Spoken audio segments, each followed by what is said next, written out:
Hi students, ఈరోజు మనం హిందీలోని వ్యంజన సంధిని తెలుగులో ఎక్స్ప్లెయిన్ చేసుకుందాం.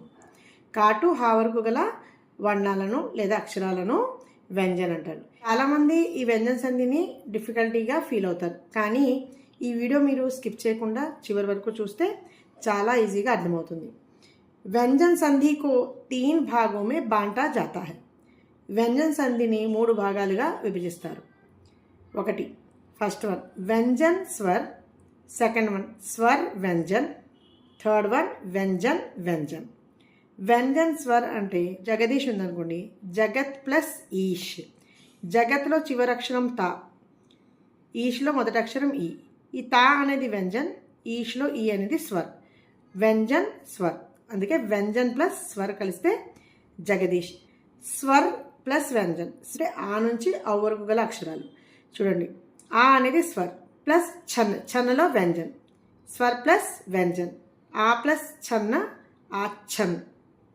వ్యంజన్ ప్లస్ వ్యంజన్ అంటే రెండు కూడా రెండు పదాలలో ఉత్తులో చివరక్షరం తా వ్యంజన్, జ్వల్లో మొదటి అక్షరం జా వ్యంజన్. వ్యంజన్ ప్లస్ వ్యంజన్ ఈ మూడు కూడా ఈ విధంగా మారడానికి కొన్ని నియమాలు ఉన్నాయి. అవేంటో మనం ఇప్పుడు తెలుసుకుందాం. హిందీలోని అక్షరాలను 2 వర్గాలుగా విభజిస్తారు. అఘోషవర్ణ. అఘోషవర్ణ అంటే ప్రత్యేక వర్గకే ప్రథమ ద్వితీయ వ్యంజన్. ప్రత్యేక వర్గము యొక్క ప్రథమ మరియు ద్వితీయ వ్యంజన్ అంటే హల్లులు. ప్రత్యేక వర్గం అంటే కా నుంచి కాఖ గాఘ ఇన్యా ఉంది కదా, అది కా వర్గము. ఆ వర్గంలోని ప్రథమ ద్వితీయ అంటే ఫస్ట్ 2 మొదటి 2 అక్షరాలు. కా వర్గానికి చెందిన దాంట్లో మొదటి అక్షరం కా, రెండో అక్షరం ఖ. అలాగే చా మొదటి అక్షరం, చా రెండో అక్షరం. ప్రథమ ద్వితీయ. టా వర్గంలో టా మొదటి అక్షరం, ఠా రెండవ అక్షరం అంటే ప్రథమ ద్వితీయ. అలాగే తా వర్గంలో తా మొదటిది, ఠా రెండవది. అలాగే పా వర్గంలో పా మొదటిది, ఫా రెండవది. ఇవి అఘోష వర్ణాలు. సఘోష్ వర్ణోం సే మిల్నే పర్, సఘోష వర్ణాలతో కలిసినప్పుడు వేభీ సఘోష వర్ణ బన్ జాతే హై. అంటే ఇవి అఘోష వర్ణాలు సఘోష వర్ణాలతో కలిసినప్పుడు ఇవి కూడా సఘోష వర్ణాలుగా మారిపోతాయి. सभी स्वर यारालावा और प्रत्येक वर्ग के तृतीय चतुर्थ एवं पंचम वर्ण. సఘోష వర్ణాలు అంటే ఏంటంటే సభీ స్వర్. స్వర్ అంటే ఓవెల్స్ అంటే ఆ నుంచి ఔ వరకు గల అక్షరాలు. యారా లావా ఆర్ ప్రత్యేక వర్గకే అంటే ప్రతి వర్గానికి, అంటే ప్రతి వర్గం అంటే చూడండి, ప్రత్యేక వర్గక అంటే కాఖ గాఘ అంటే ఒక వర్గం అనమాట. ప్రత్యేక వర్గంలో చూడండి, మొదటి రెండు అఘోష వర్ణాలు అయితే మిగతా గా ఘా ఇన్యా అనేవి సఘోష వర్ణాలు. అలాగే చాఛాల్లో చూడండి, ఈ 2 కూడా అఘోష వర్ణాలు. మిగతా 3rd, 4th, 5th అనేవి సఘోష వర్ణం. అలాగే టాఠా అనేది ఇక చూడండి అఘోష వర్ణం అయితే డా ఢా నా అనేది సఘోష వర్ణం. ఎగ్జాంపుల్ దిగంత్. దిక్ ప్లస్ అంత్. కా ప్లస్ ఆ కలిస్తే ఇక్కడ సంధి కలిసినప్పుడు గా కింద మారిపోతుంది. అంటే అఘోష్వన్లో ఏముంది, కా ఉంది. ఇది సఘోష్వన్తో కలిసినప్పుడు సఘోష్ కిందనే మారుతుంది అన్నాం కదా. అంటే కాకు స్వర్, ఏదైనా స్వర్ కలిసినప్పుడు అది ఏమవుతుందంటే ఈ ఫ్యామిలీకి చెందిన, ఈ వర్గానికి చెందిన 3వ అక్షరం కింద మారిపోతుంది. అంటే ఇదే వర్గానికి చెందిన గా కింద మారుతుంది. దిగంత్, దిక్ ప్లస్ అంత్ అనేది కాకి ఆ చేర్చడం వల్ల గా కింద మారింది. ఇదిగోండి, కా ప్లస్ ఆ గా. అలాగే దిగ్గజ్ అన్నారు, గా ప్లస్ గా అంటే దిక్ ప్లస్ గజ్. కా వర్గానికి చెందిన 3వ అక్షరం గా. కా ప్లస్ గా కలిస్తే ఇది కూడా గా కిందనే మారుతుంది. అంటే అఘోష వర్ణాలు సఘోష వర్ణంతో కలిసినప్పుడు సఘోష వర్ణం అవుతుంది. అర్థమైంది కదా. కా అనేది గాకి మాత్రం కింద మారింది, అంటే 3వ అక్షరం కింద మారింది. ఇది గా ప్లస్ గా. అందుకు దిక్ ప్లస్ గజ్ అనేది దిగ్గజ్ అవుతుంది. అదేవిధంగా వాగీష్, కా ప్లస్ ఈ కలిస్తే ఇది గీ కింద మారుతుంది. కా ప్లస్ కా హలంత్ ప్లస్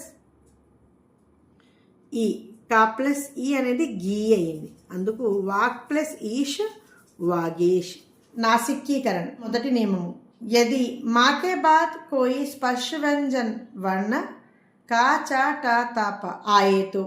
అంటే యది ఒకవేళ మా పక్కన మా తర్వాత ఏదైనా స్పర్శ వ్యంజన వస్తే, అంటే క చ ట త ప నుంచి ఏదైనా అక్షరం వస్తే మాకా అనుస్వార్ యా బాద్ వాలే वर्ण का पंचम वर्ण में परिवर्तन हो जाता है.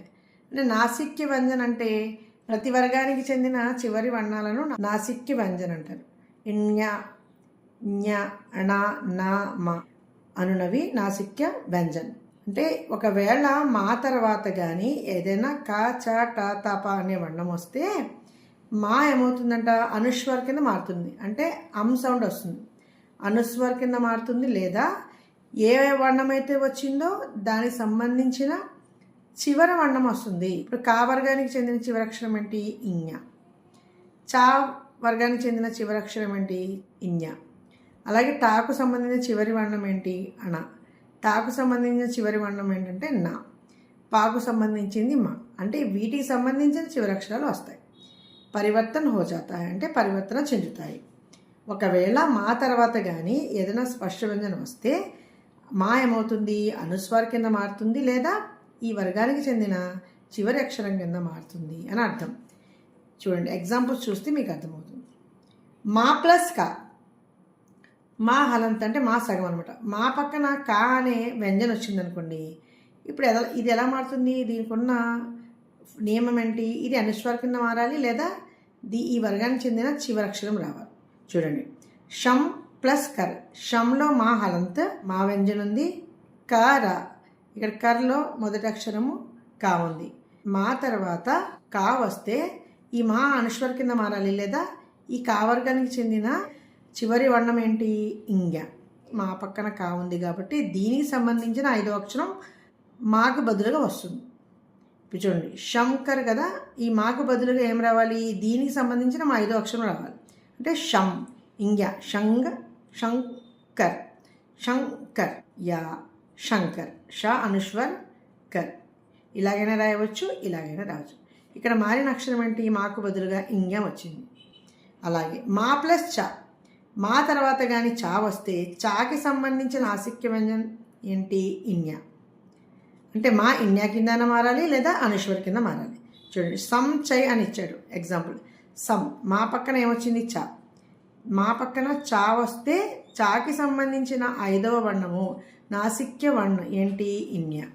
సా ఇన్య, సంజ్ఞ, సంజ్ఞ చై, సంచై ఇలా వస్తుంది. అర్థమైంది కదా? మా ఎలా మారిందంటే దీనికి సంబంధించిన పంచమక్షరం కింద మారింది.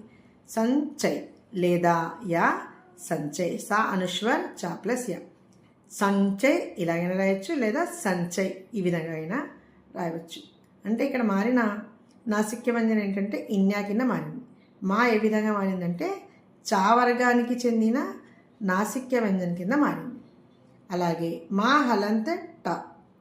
మా పక్కన టా వస్తే టాకు సంబంధించిన ఏం రావాలి? నాసిక్య వ్యంజనం రావాలి. నాసిక్య వ్యంజనం ఏంటి? టా వర్గానికి చెందింది. టఠ డఢ అణ డా.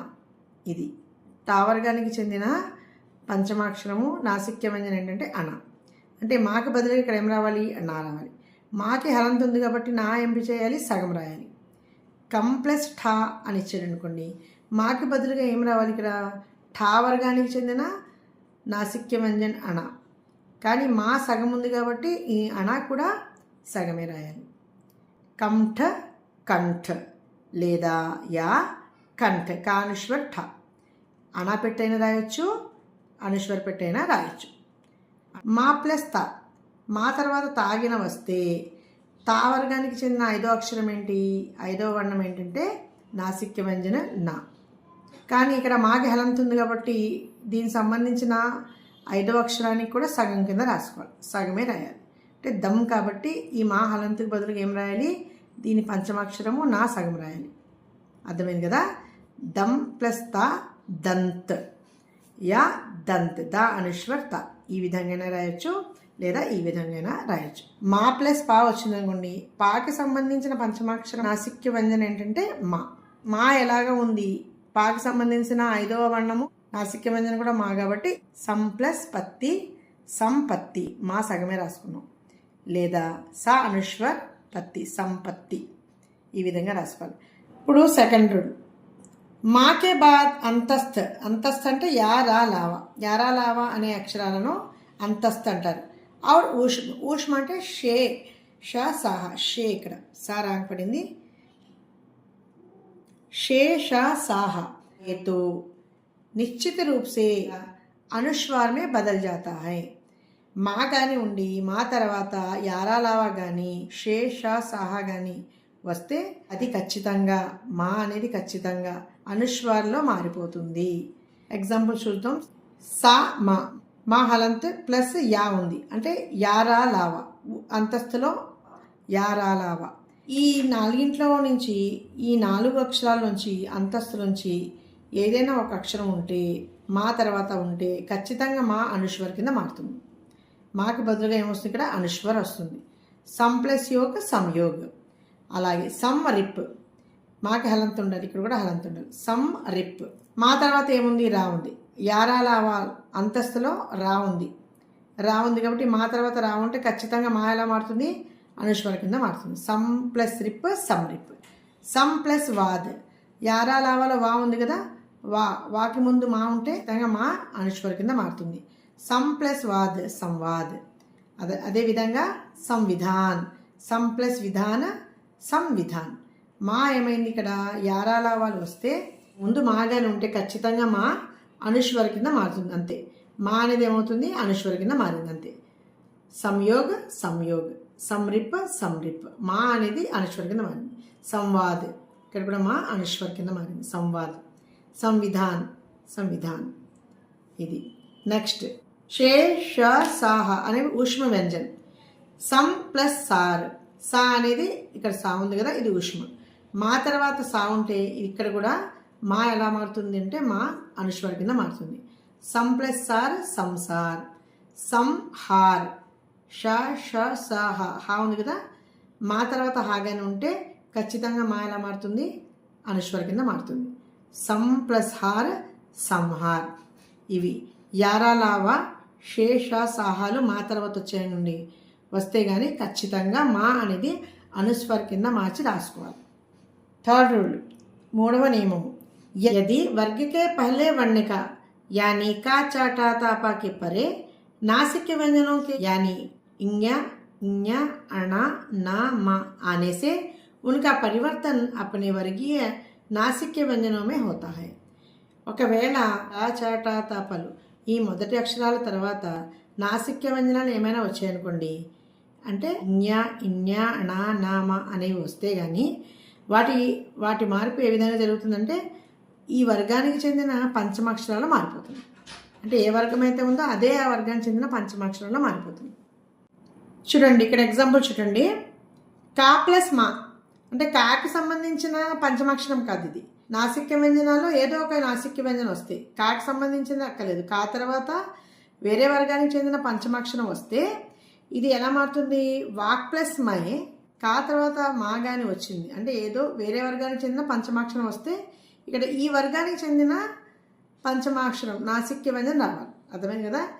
వేరే వర్గానికి చెందిన పంచమాక్షరము లేదా నాసిక్య వ్యంజనం వస్తే ఇది మార్పు ఎలా చెందుతుంది? కాకు సంబంధించిన నాసిక్య వ్యంజనం వస్తుంది. మాకు బదులుగా ఏమొచ్చింది ఇక్కడ? కాకు సంబంధించిన నాసిక్య వ్యంజనం వచ్చింది. వాక్ ప్లస్ మై వాంగ్ మై. షట్ మార్గాన్ని ఇచ్చాడు అనుకోండి. షట్ టా పక్కన ఏముంది? మా ఉంది. టా వర్గానికి చెందిన పంచమాక్షరం ఏంటి? అణ. కానీ టా కింద హలంత పెట్టాం కాబట్టి నా అనా కూడా సగమే రాయాలి. నాకి హలంత పెట్టకుండా నా సగం రాసుకోవాలి. టా సగం ఉంది కాబట్టి దీనికి సంబంధించిన పంచమాక్షరము నా హలంత కింద నా మాత్ర కింద వచ్చింది. అర్థమైంది కదా? షట్ మార్గ్ ఏమైంది? దీనికి సంబంధించిన పంచమాక్షరం కింద మారింది. షణ్ మార్గ్. చూడండి, జగత్ ప్లస్ నాథన్ ఉంది. తాకి హలంత ఉంది. తా తర్వాత ఏముంది? పంచమాక్షరం నాసిక్య వ్యంజనం ఉంది. తాకి హలంత్ ఉంటే ఏంటి? తా సగం అనమాట.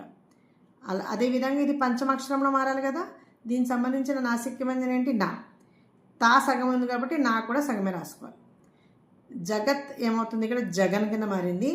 నాథ్ నాథ్. జగన్ నాథ్. జగత్ ప్లస్ నాథ్ జగన్నాథ్. తా ప్లస్ నా. ఇంకొక ఎగ్జాంపుల్, ఉత్ ప్లస్ నతి కాబట్టి ఉత్ ఏమవుతుంది? ఉన్ కింద మారుతుంది. నతి. ఉత్ ఏమైంది ఇక్కడ? ఉన్న నతి ఉన్నతి. పా ప్లస్ మా. అప్ ప్లస్ మై అని ఇచ్చాడు. పా తర్వాత నాసిక్య వ్యంజనం ఉంది కానీ పాకు సంబంధించిన నాసిక్య వ్యంజనం కూడా మాయ్. పాకి హలంత పెట్టాము కాబట్టి మా సగం రాసుకోవాలి. అప్ప ఏమవుతుంది ఇక్కడ అమ్ కింద మారుతుంది. అమ్మ మై, అమ్మాయి. అర్థమైంది కదా. ఇలాగా కాచాటా తపలకు నాసిక్య వ్యంజనాలు కలిస్తే ఈ వర్గానికి చెందిన నాసిక్య వ్యంజనం కింద మారుతుంది. వాక్మై, వాంగ్మై. షట్ మార్గ, షట్ ప్లస్ మార్గ, షణ్మార్గ. జగత్ ప్లస్ నాద్, జగన్నాథ్. ఉత్ plus నతి, Unnati. Up plus my, అమ్మాయి. 4వ नियम, 4th वन. यदि तादा के बाद यदि शे हो तो तादा का चा हो जाता है और షే కా ఛా హో జాతా హై. ఒకవేళ తా కానీ దా కానీ ఉన్నాయనుకోండి, రెండింటి పక్కన షే ఉంది, ఈ రెండింటి పక్కన షే కలిసింది అనుకోండి, ఇవి చా కింద మారిపోతాయి. దాని పక్కన షా ఎలా మారుతుంది? ఛా కింద మారుతుంది. అంటే 2 మార్పులు జరుగుతాయి. అవి ఎలాగో చూద్దాం. ఉత్ ప్లస్ శ్వాస. శ్వాసలో షేకి మాత్రం ఉంది, అంటే షా సగమే ఉంది ఇక్కడ. షే అనేది సగమే ఉంది. ఉత్ ప్లస్ శ్వాస. తా తర్వాత షే ఉంటే రూలేంటి? తా చా కింద మారాలి, తా చాలా మారిపోతుంది, షే అనేది ఛా కింద మారుతుంది. అది రూల్. కాబట్టి ఇక్కడ చూడండి, ఉత్ తర్వాత తాకి హలంత ఉంది కాబట్టి ఇక్కడ చా సగమే రాయాలి, అంతే కదా. తా చా కింద మారుతుంది కదా, అప్పుడు తా సగమే ఉంది కాబట్టి, తా హలంత ఉంది కాబట్టి చా కూడా సగమే రాయాలి. ఉచ్. తర్వాత షే సగమే ఉంది ఇక్కడ, షే ఎలా మారాలి? ఛా కింద మారాలి. కానీ షే సగం ఉంది కాబట్టి ఛా కూడా సగమే రాయాలి. దీని బదులుగా చా వచ్చింది, షే సగం ఉంది కాబట్టి దీని బదులుగా ఛా సగం వచ్చింది. ఉచ్. తర్వాత వాస్. అర్థమైంది. తా షా 2 కలిసి చా ఛా కింద మారాయి. ఉత్ ప్లస్ శ్వాస ఉచ్ఛ్వాస్ అయింది. అలాగే సత్ శాసన్ అన్నాడు. షత్. తాకి రూల్ ఏంటి? తా ఎలా మారుతుంది? తా కానీ దా కానీ ఉంటే చా కింద మారుతాయి. తాకి హలంత ఉంది కాబట్టి తా ఎలా మారుతుంది? సగం చా కింద మారింది. తర్వాత షా ఉంది కాబట్టి షా ఎలా మారాలి? ఛా కింద మారాలి. షత్ ఛా, ఆకి మాత్రం ఉంది సానా. సత్ శాసన్, సచ్ఛాసన్ అన్నాడు. ఉత్తులో తాహలంత్ ఉంటే చా సగం రాసుకోవాలి. షా ఉంది కాబట్టి షా ఎలా మారుతుంది? ఛా కింద మారుతుంది. ఛా. ఉత్ ప్లస్ శిష్ట, ఉచ్ఛిష్ట. సత్ శాస్త్ర. తా సగం చా, షా ఛా. సత్ శాస్త్ర, సచ్ఛాస్త్ర అని మారాలి. అర్థమైంది కదా. తాదాలు చా కింద మారిపోయాయి. చూడండి, తా అనేది ఇక్కడ చా కింద మారింది, షా అనేది ఇక్కడ ఛా కింద మారింది. అంతే. 5వ నియమం చూడండి. ఈ और ऊ स्वरों के बाद यदि सा आए तो वह షా में बदल जाता है. ఈ మరియు ఊ అనే అచ్చుల తర్వాత ఒకవేళ సా గాని వస్తే అది ఎలా మారుతుంది? వహ షా మే బదల్ జాతా హై. ఈ రెండింటి పక్కన సా వస్తే అది షా కింద మారుతుంది. చూడండి, నీ ప్లస్ సేద్ అన్నాడు. నీలో ఏముంది? ఈ ఒత్తుంది. నాలో ఈ ఒత్తుంది. నీ అంటే ఈ అనేది కనిపిస్తుంది, ఈ స్వరం ఉంది. తర్వాత సా వచ్చింది. ఈ తర్వాత సా వస్తే రూల్ ఏంటి? సా ఎలా మారిపోతుంది? షా కింద మారిపోతుంది. నీ ప్లస్ సేద్, నీ షేధ్. అలాగే ప్రతి సేద్ అన్నాడు. ప్రతిలో ఈ వస్తుంది కదా, తా పక్కన ఈ వస్తుంది. ప్రతి సా ఏమవుతుంది? ఈ తర్వాత సా వస్తే షా కింద మారుతుంది. ప్రతి సేద్ ఏమైంది ఇక్కడ? ప్రతి షేధ్. అలాగే అభి ప్లస్ సేక్. భాలో ఈ వస్తుంది, ఈ ఉంది ఇక్కడ. ఈ తర్వాత ఏముంది? సా ఉంది. ఈ తర్వాత సా ఉంటే సా ఎలా మారుతుంది? షా కింద మారుతుంది. అభి ప్లస్ సేక్, అభిషేక్. అలాగే వి ప్లస్ సమ్. వి ప్లస్ సమ్. వాళ్ళు ఇవత్తుంది అంటే ఈ ఉంది. సమ్, సా ఇమ్మీడియట్గా షా కింద మారిపోతుంది. వి ప్లస్ సమ్ విషం. వి ప్లస్ సమ్ విషం. సా షా కింద మారింది. పరిసద్. రా ఇవత్తుంది, ఈ ఉంది. ఈ పక్కన సా ఉంది కాబట్టి సా షా కింద మారుతుంది. పరిసద్, పరిషద్. అను ప్లస్ సంగి. నా కింద ఊతుంది. ఊ ఉంటే ఊ తర్వాత సాగని ఉంటే ఎలా మారుతుంది? సా షా కింద మారుతుంది. అను సంగి, అను షంగి. 6th రూల్ చూడండి. 6వ నియమము. आ ई और ऊ स्वरों के बाद यदि छा आए तो दोनों के बीच चा आ जाता है. ఈ ఆ ఈ మరి ఊ వచ్చాయనుకోండి, ఈ స్వరాల తర్వాత ఒకవేళ ఛా వచ్చిందనుకోండి, ఈ రెండింటికి మధ్యలో చా అనేది వచ్చి చేరుతుంది. అంతే. స్వా ప్లస్ ఛంద్ అన్నాడు. స్వా ప్లస్ ఛంద్. చా ఉంటే దీని ముందు చా అనేది వచ్చేస్తుంది అంతే. అలా చూడండి ఆవత్తు ఉంటుంది, తర్వాత చా వచ్చింది. ఆ తర్వాత చాగానే వస్తే దీని ముందు ఏం చేరుతుంది? చా వచ్చి చేరుతుంది. స్వ ప్లస్ ఛంద్ స్వచ్ఛంద్ అంటే మధ్యలో చా చేరుతుంది. నెక్స్ట్ పరి ప్లస్ ఛేద్ ఈ ఒత్తు ఈ ఉంది కదా, ఈ తర్వాత చా వస్తే ఏమవుతుంది? చాకి ఇమీడియట్గా చా వచ్చి చేరుతుంది. పరి ప్లస్ ఛేద్ పరిచ్ఛేద్. ప్రతి ప్లస్ ఛాయ ఈ ఒత్తు ఉంది, ఈ ఒత్తు ఉంది అంటే ఈ అనమాట. ఈ తర్వాత ఛా ఉంటే ఇక్కడ ఏం చేరాలి? వచ్చి చా వచ్చి చేరాలి. ప్రతి ప్లస్ ఛాయ ప్రతి ఛాయ ఇది చా ఒత్తు వచ్చి చేరింది. ఆ ప్లస్ ఛాదన్ ఆ అనేది ఉంది కదా బడియా, తర్వాత చా వచ్చి చేరితే చాకి ముందు ఏం చేరాలి? చా ఒత్తు వచ్చేయాలి. ఆ ఛాదన్ ఆచ్ఛాదన్ చా ఒత్తు వచ్చి చేరింది. అను ప్లస్ ఛేద్ ఊ ఒత్తు ఉంది, ఊ ఉంది కదా ఇక్కడ, ఊ తర్వాత చా వస్తే చా ముందు ఏం చేరాలి? వచ్చి చా ఒత్తు చేరాలి. అను ప్లస్ ఛేద్ అనుచ్ఛేద్. ఈజీగా గుర్తుపెట్టుకోవాలంటే ఏంటంటే ఎక్కడైతే ప్లస్ తర్వాత చా కనిపిస్తుందో దానికి ముందు వచ్చి చా అనేది చేరుతుంది, చా ఒత్తు చేర్చాలి అంతే. 7వ నియమము నా సంబంధి నియమం. నాకు సంబంధించి నియమం చూడండి. यदि किसी शब्द में कहीं भी री रा शा हो एवं उसके साथ मिलने वाले शब्द में कहीं भी ना हो तथा उन दोनों के बीच कोई भी स्वर काखा गाघा पापा बाभा मा या लावा में से कोई भी वर्ण हो तो संधि होने पर ना के स्थान पर ना हो जाता है. ఏదైనా పదంలో రీ రా షా రీ కానీ రా కానీ షా కానీ ఉన్నాయి మొదటి పదంలో, దాని తర్వాత కలిసే పదంలో, మొదటి పదం ఉందనుకోండి దాని తర్వాత కలిసే పదంలో ఎక్కడైనా నా ఉంటే తథా మరియు దాని మధ్యలో ఏదైనా అచ్చు ఉండొచ్చు, లేదా ఇక్కడ ఉన్న అక్షరాలు ఏమైనా ఉండొచ్చు. కా కానీ ఖా కానీ గఘా కానీ పాపా బాభా కానీ మా కానీ యా కానీ లా కానీ వా కానీ ఇవి ఏమైనా అక్షరాలు ఉంటే ఆ సంధి కలిసినప్పుడు ఆ ఉన్న నా ఏమవుతుంది? నా కాస్త నా కింద మారుతుంది. అంటే నా అనేది వెంటనే ఉండక్కర్లేదు, దీని తర్వాతే ఉండక్కర్లేదు.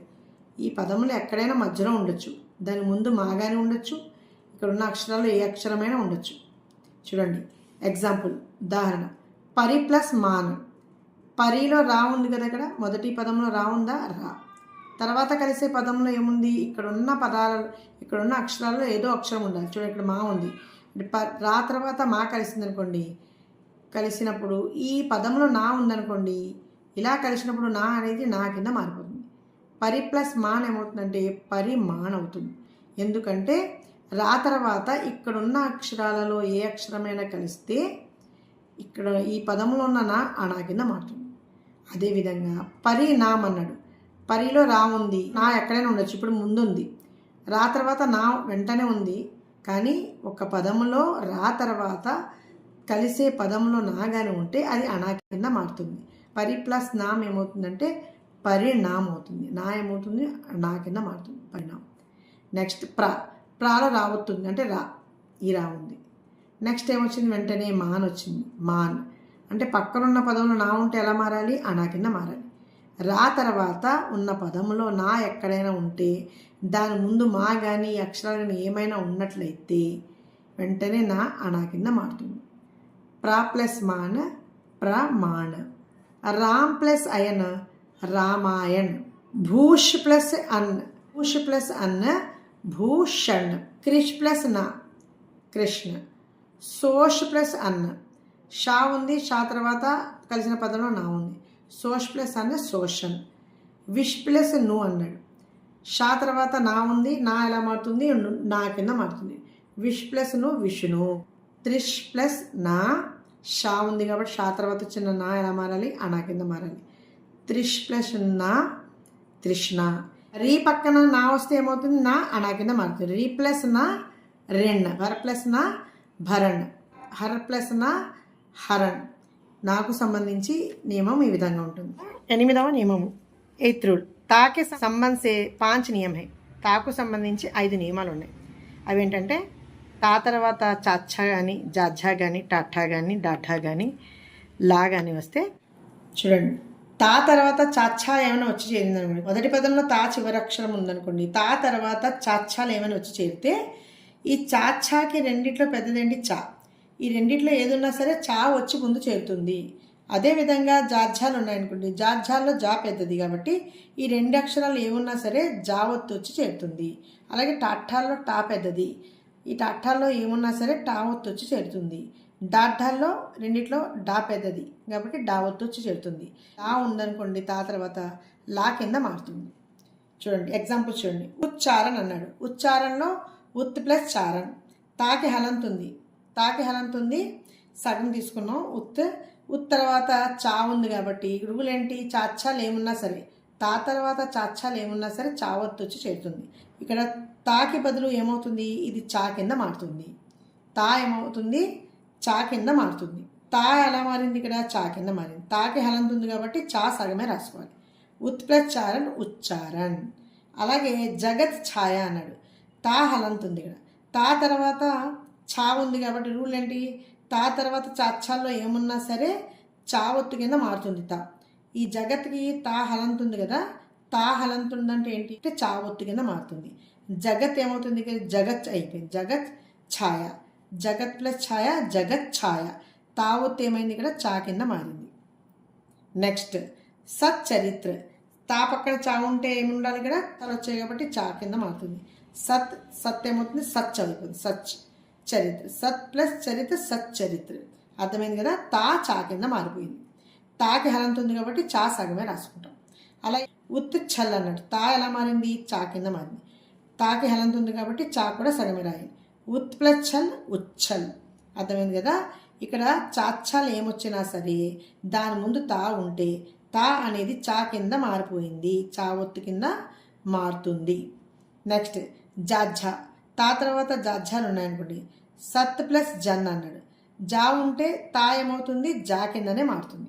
ఇక్కడ రూల్ ఏంటి, తా తర్వాత జాఝాలు ఉంటే జాఝాల్లో రెండిట్లో ఏదున్నా సరే అది తా జా కింద మారిపోతుంది.